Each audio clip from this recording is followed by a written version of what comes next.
This is an epidemic, for God's sake, and it has to stop. So I'm here to talk about two things. First, the steps we're going to take immediately. And second, the action that needs to be taken going forward to curb the epidemic of gun violence. I asked the Attorney General and his team to identify for me immediate, concrete actions I could take now without having to go through the Congress. And today I'm announcing several initial steps my administration is taking to curb this epidemic of gun violence. Much more need to be done, but the first, want to rein in the proliferation of so-called ghost guns. These are guns that are homemade, built from a kit, that include directions on how to finish the firearm. You can go buy the kit. They have no serial numbers, so when they show up at a crime scene, they can't be traced. And the buyers aren't required to pass a background check to buy the kit, to make the gun. Consequently, anyone from a criminal to a terrorist can buy this kit in as little as 30 minutes, put together a weapon. You know, I want to see these kits treated as firearms under the Gun Control Act, which is going to require that the seller and manufacturers make the key parts with serial numbers and run background checks on the buyers when they walk in to buy that package. The second action we're going to take, back in the year 2000, the Bureau of Alcohol, Tobacco, and Firearms released a report on its investigations of firearms trafficking in America. The report was of pivotal value. It was an important tool for policymakers when I was in the Senate and beyond, at all levels, to stop firearms from being illegally diverted into dangerous hands. Today, with online sales and ghost guns, times and trafficking methods have changed, and we have to adjust. We also have to ask the Justice Department to release a new annual report. This report will better help policymakers address firearms trafficking as it is today, not what it was yesterday. The third change, we want to treat pistols modified with stabilizing braces with the seriousness they deserve.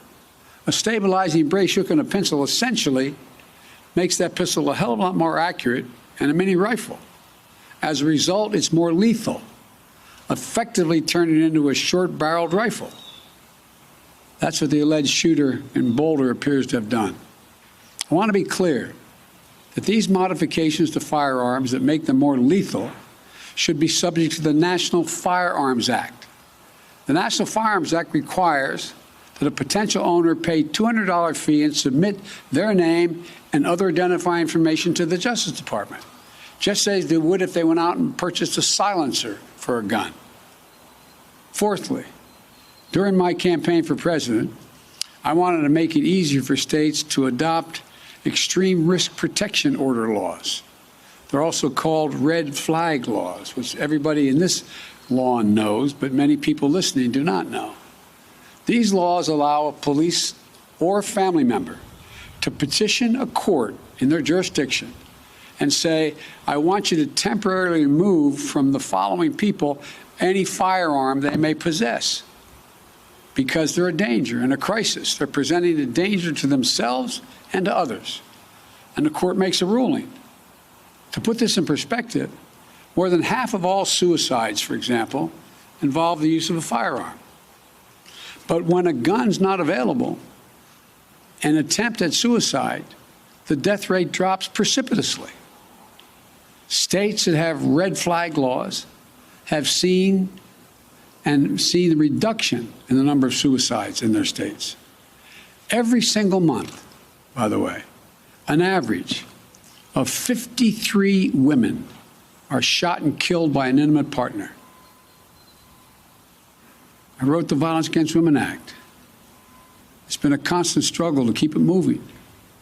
We know red flag laws can have significant effect in protecting women from domestic violence. And we know red flag laws can stop mass shooters before they can act out their violent plans. I'm proud, excuse the point of personal privilege we used to say in the Senate, I'm proud that the red flag law in my home state of Delaware was named after my son, Attorney General Beau Biden, our son, excuse me, Joe, who proposed that legislation back in 2013. I want to see a national red flag law and legislation to incentivize states to enact their own red flag laws. Today, I asked the Justice Department to publish a model red flag legislation so states can start crafting their own laws right now. Just like with background checks, the vast majority of the Americans support these extreme risk protection order laws. And it's time to put these laws on the books and protect even more people. Hey, thanks for watching our YouTube channel. You should know that you can follow today's top stories and breaking news and catch up on your favorite MSNBC shows all in one place. Download the NBC News app today.